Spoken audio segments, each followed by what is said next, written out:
My name is Julie Pearson Little Thunder with the Oklahoma Oral History Research Program at Oklahoma State University. I'm interviewing TJ Burris for the Chilocco Alumni Association here at Chilocco Indian School outside of Newkirk, Oklahoma. Mr. Burris, you served with the Navy and the National Guard. You graduated from Chilocco and saw duty in Korea, and I appreciate your talking to me today. Thank you.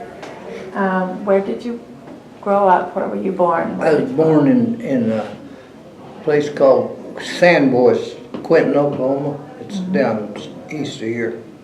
And I was raised in a little town over there they called Riesel. None of them was towns, it's just a little community.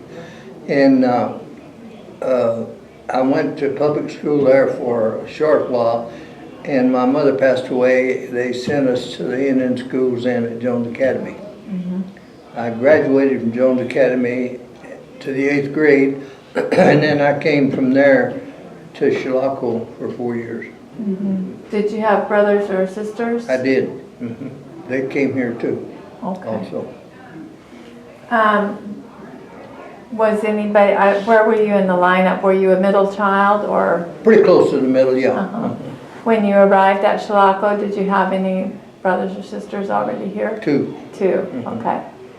So that makes things a little easier? Well, kind of, you know, one of them was an employee here after the first year. Okay. He went to work here as an employee.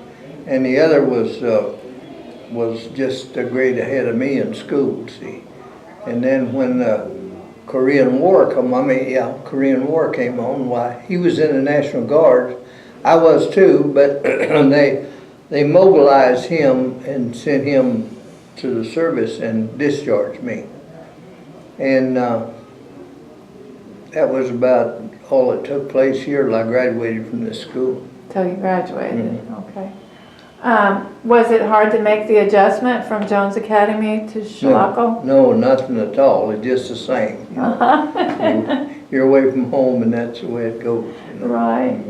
Why did you join the National Guard here? For the money.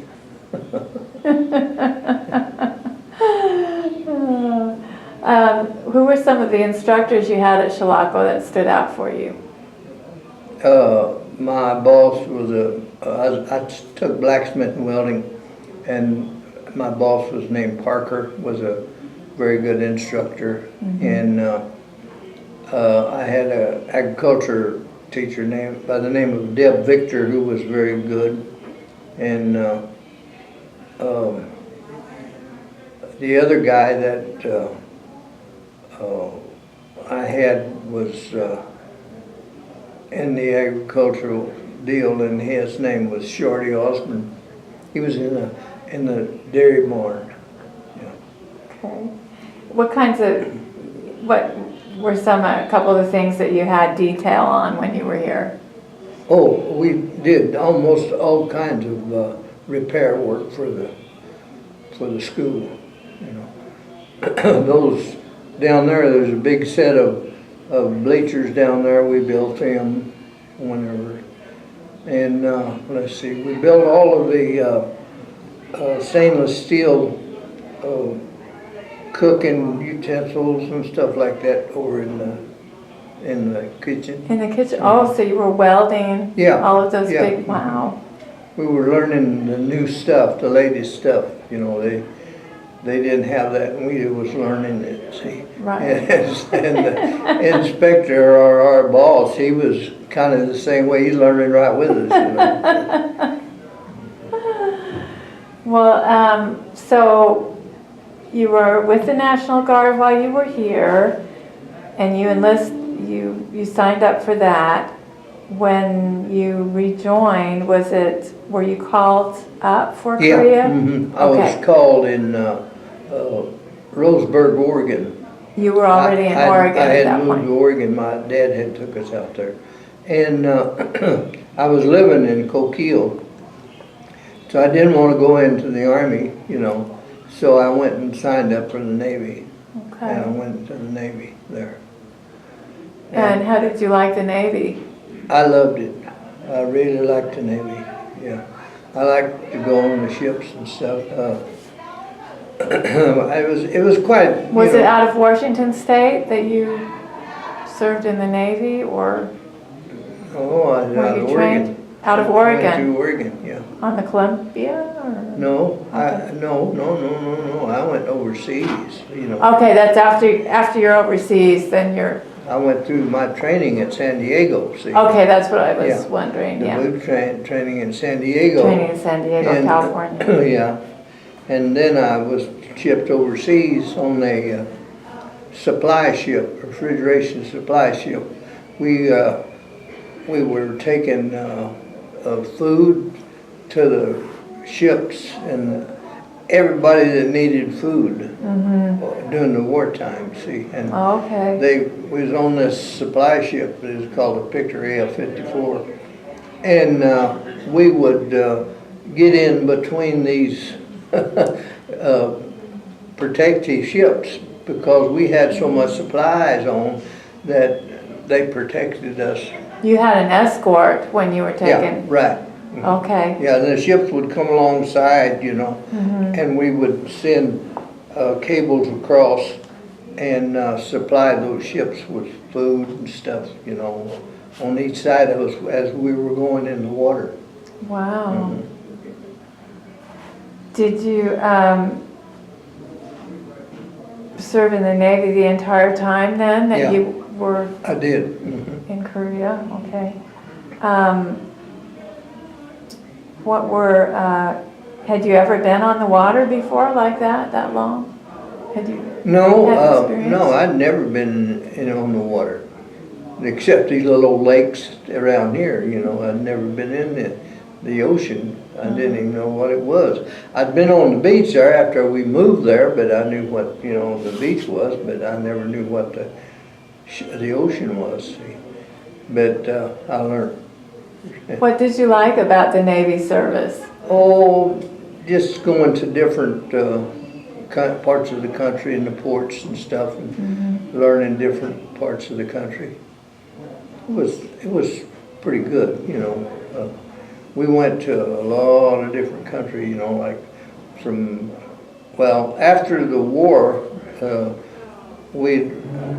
I actually was in the Korean deal for a long time.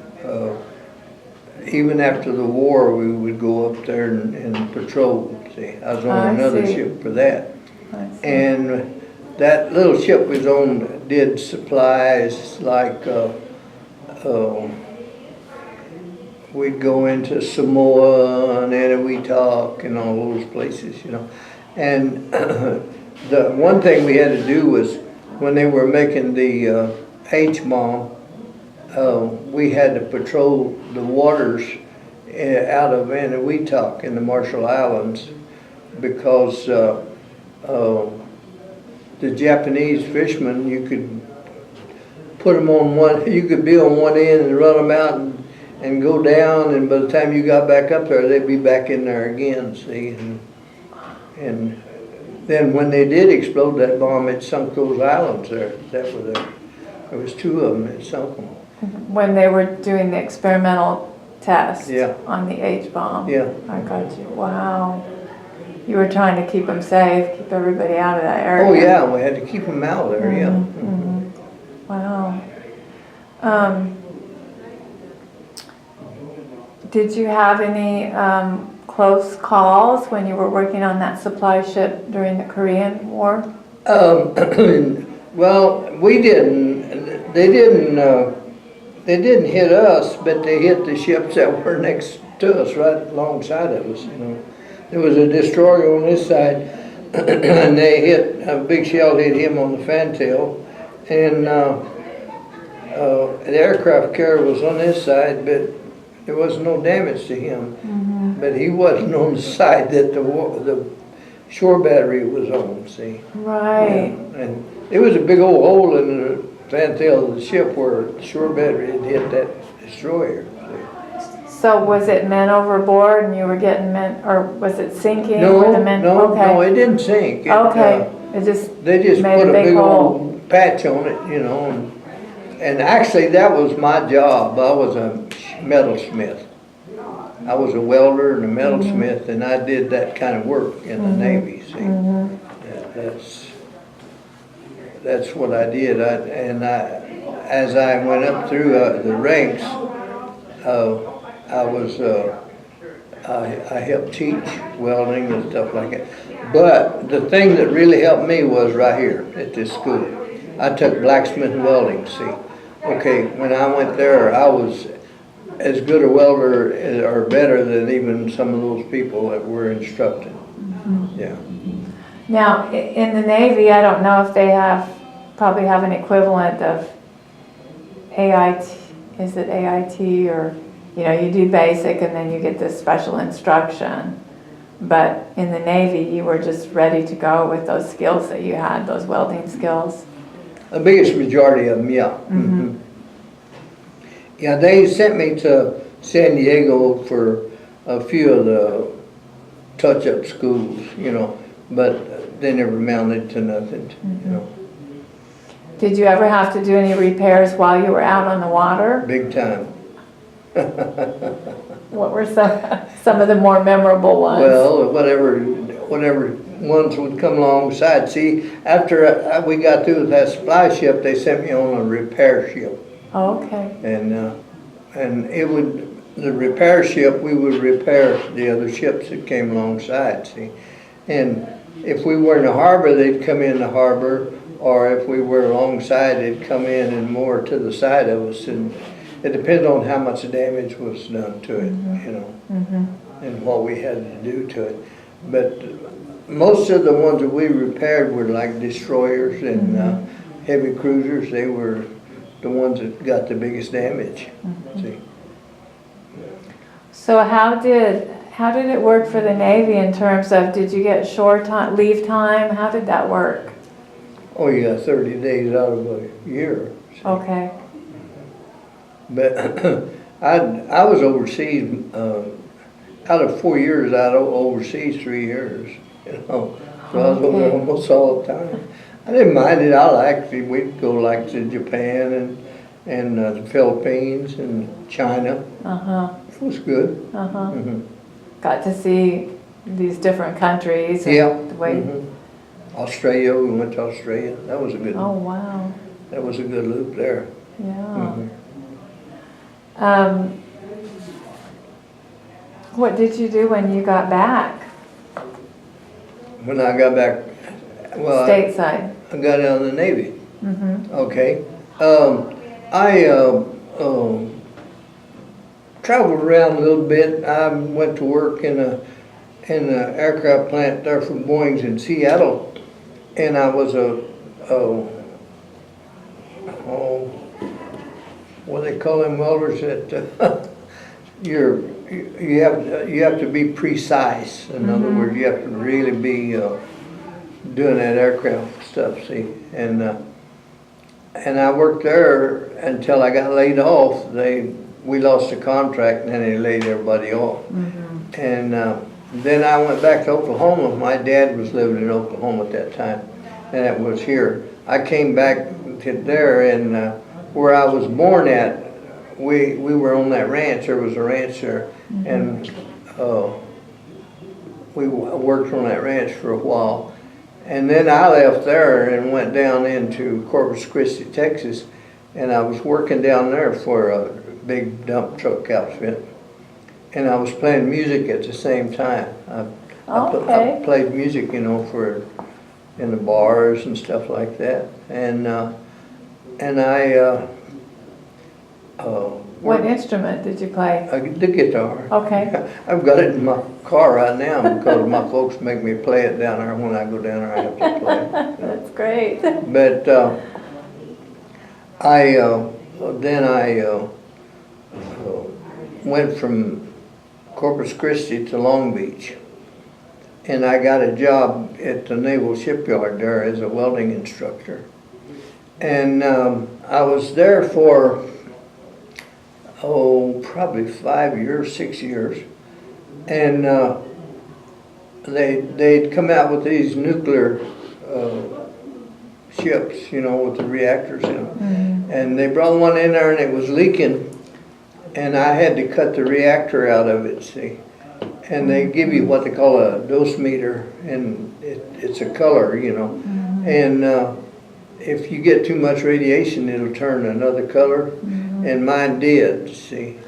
And I worked there a while, and they transferred me out to Tuba City, Arizona, and I went to work for the Bureau of Indian Affairs out there. And I got hurt out there on an emergency rescue. And what were you doing with the BIA? Were you welding? Yeah, I was a steam fitter. Okay. Yeah. Okay. I was taking care of the schools, the heating system, air conditioning, and all that stuff. I did. And then when I got hurt, they retired me. See, the government retired me, and I'm still retired.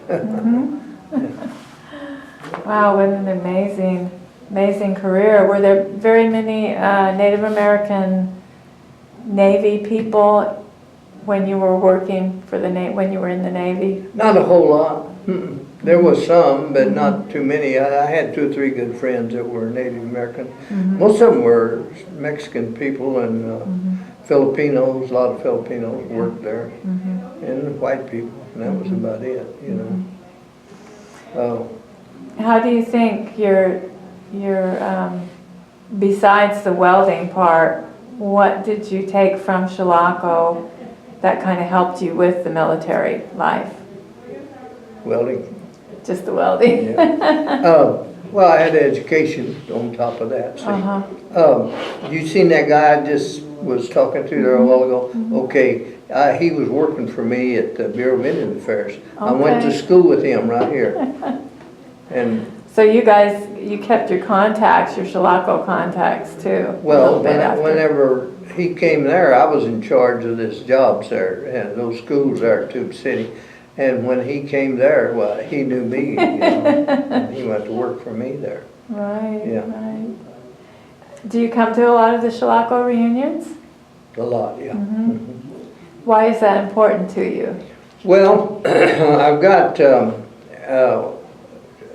lot of people that I know, you know, and my family lives back here as well, so I come and get to visit with them at the same time. But we're going to have a reunion in September, so I'll be coming back again for Labor Day. Oh, great! And they'll have a big deal at the Indian headquarters in Tallahena, the Choctaw Indian, and I'll be in some of that. Good. And will you play guitar? Will you play your guitar at all? You know, I might. I'm not for sure. I might. I'll have to wait and see. I play a lot right now in Oregon. See, we have a jam there every Friday night, and sometimes it's at my house, and sometimes it's at another person's, or they have it at this hall. You know, and I play at all those places. What kind of music? Country music.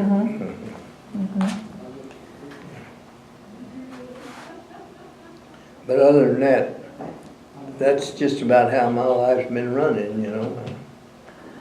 Well, can you talk a little bit about the role of Native veterans in Indian country? The what? The role that Native veterans play. The role that Native veterans play in Indian country, their importance.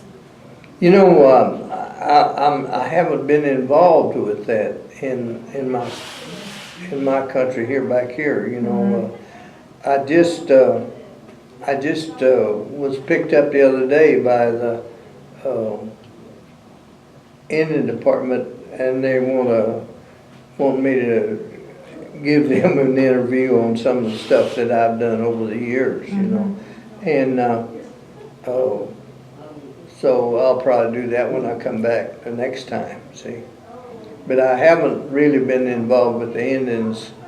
All of my work has been with non-Indians, except for when I worked for the Bureau of Indian Affairs at those schools. But those were kids. They wasn't they wasn't grown-ups. They were all, these kids are all grade school kids, see. Right. Have you been involved with veteran associations up there, non-Indian veteran associations in Oregon, or? That's, I go to hospitals and stuff Okay. like that. Yeah. Yeah, I'm a disabled veteran, see. What would you like people to know or remember about Chilocco? The most important thing that I would say about Chilocco is that I don't know whether they could remember it now or not because the school is shut down, you know. But if they had a chance to go to it back, or now even, and get the education, take it. Because, man, I tell you, it's helped me through life with no end. I can get a job anywhere I want to, you know, just by being able to go to school here. You not only learn a little bit of one trade, you learn the tricks of the trade, you know, a little bit about everything, you know, how to do all kinds of work, you know. Like down there at the shop here, I was a blacksmith and welder. I could just walk out there and pick up a horse's foot and she put a set of shoes on him, you know. Not many people can still do that. No, that's a farrier, you know. I was qualified as a farrier, yeah. Right. Yeah. And I do that once in a while now. I've got some friends out there and they'll ask me if I'll shoot their horses for them, you know. I don't like to. I'm getting too old for that. I'm 82 years old, saying that. Makes a lot of difference trying to handle a horse, you know. Yeah. What would you like people to know or remember about the Navy? You know, I don't know a lot about it now as I did then, but then it was very educational.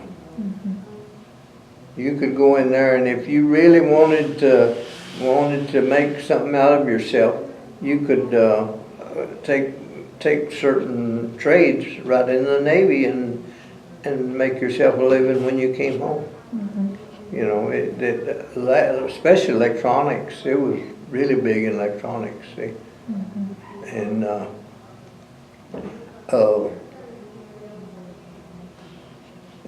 well, there was just on like if you got on a repair ship, you know, it was just about all kinds of work. Even like at home, you would do the same thing here, you know. It was plumbing or whatever you needed to know to repair. And you had to take advantage of it in order to be able to do it. You couldn't just float your way through it, you know, and want to go out on the beach every night and, and not do that. But it was really a remarkable thing, I think, because now I made when I come out.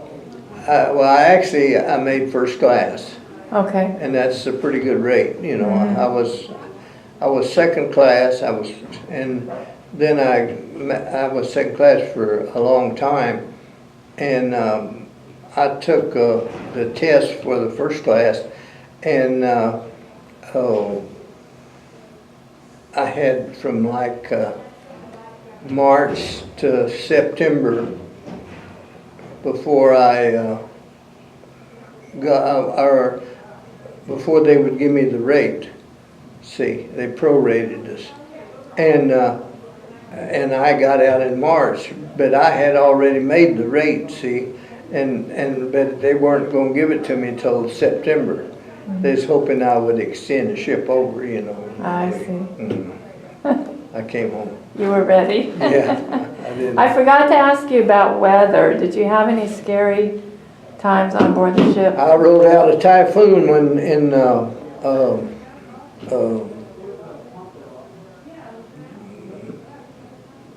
the Philippines. What's the name of that? big town there in the Philippines? I can't think. Manila? Yeah. Yeah, I went, I was getting transferred from one ship in Subic Bay to another ship in Japan. And they sent me to Cavite City in Manila to catch a plane out of there to go to Japan. Well, while we was there, we was staying on what they call an APL. That's a kind of a barracks deal, only float, see. And that typhoon come in while we was there, and it blew it out into the bay, see. And we had every anchor and everything else that was on that thing dropped in the water trying to hold us, you know.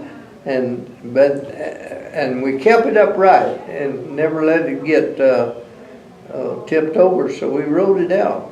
Rode that typhoon. How long did it last? About 3 days, 4, yeah. The hard part was about that long, but it lasted about 2 weeks. But it, you know, it didn't blow hard, but about 3 or 4 days was really rough. What's it like being in a typhoon? Is it just the wind and The water wind, blowing and the both? water both. Boy, it comes the whole in sheets of just big water and wind blowing, you know. And you got to really have the pumps working, or it'll flood your ship and sink it. You know, get too much water in it. Yeah. Right. Yeah. But that was a kind of an exciting time. For sure. I was glad when we got back to the shore there, you know, boy, they put me on this plane and sent me in. And then we rode the plane from there to Okinawa, and on the way we hit these updrafts and downdrafts, really bad, you know. And they had these bucket seats that you sit in, you know, like they were, you know, not regular seats, they're just little bucket seats. And I was sitting in one back there with these guys, and these guys are all soldiers and stuff, you know. And boy, them guys were puking in their hats and everything else, you know. And the guy, the airman that was on the plane, he come back there, you know, and he said, you want to come up here and sit in the front with us, you know? He said it might smell a little better. He'd seen that I could handle that rough seas, see? Right. And I said, yeah. So I went up there, and that was an exciting run too. Boy, that run, I never seen a plane. It would drop down just like it wasn't no bottom, and all of a sudden it hit this shake, you know. And I was glad we landed in Okinawa, you know. Yeah, it's amazing how being on the sea had kind of helped condition you. Oh for yeah, that it didn't bother me. I rough didn't ride. get seasick or air sick or Rough nothing. air You know, ride. yeah. But boy, them guys were sick. They'd have their hats and puking in their hats and everything, you know. They brought them sacks, you know, and some of them filled the sack up. Stink, boy, did it stink back there. Well, is there anything else we should talk about that we haven't covered? Oh, I don't know. I think that's enough. I just, you know, I just go over one thing and another. It seemed like routine, you know. Out there now in Oregon, I got log trucks out there. See, I own log trucks now. Oh, okay. Yeah, and me and my brother, we live right next door to one another, and we help each other all the time. See, and my son, he's pretty good out there too. He's a logger, and I really don't do a lot anymore. Because I still drive once in a while, but not very much, you know. But my brother drives the trucks, and my son drives them, and his wife drives them. But yeah, but I stay in the shop all the time, you know, and I'll fix stuff if it breaks down or something like that. That's about it, you know. Still using your welding. Yeah, it is handy, you know. Yeah. Do you ever miss the water? Do you try to get out on the You know, water? I never did. I never, boy, when I got off of there, I was through with it. You were done. Yeah, I worked there in Long Beach, and I used to ride out to Catalina Island a lot, you know, on little boats that friends of mine had, you know, and I like that, but I never ever wanted to get out there in the big water anymore, you know. Not even on a cruise ship, huh? No. I could have went on a cruise ship. I could have went on 2 or 3 of them, and I just didn't want to go. I wasn't afraid or nothing. I just didn't want to go. Right. Understand. Well, thank you for your service, Mr. Burris, and thank you for sharing your story today. Oh, you're welcome.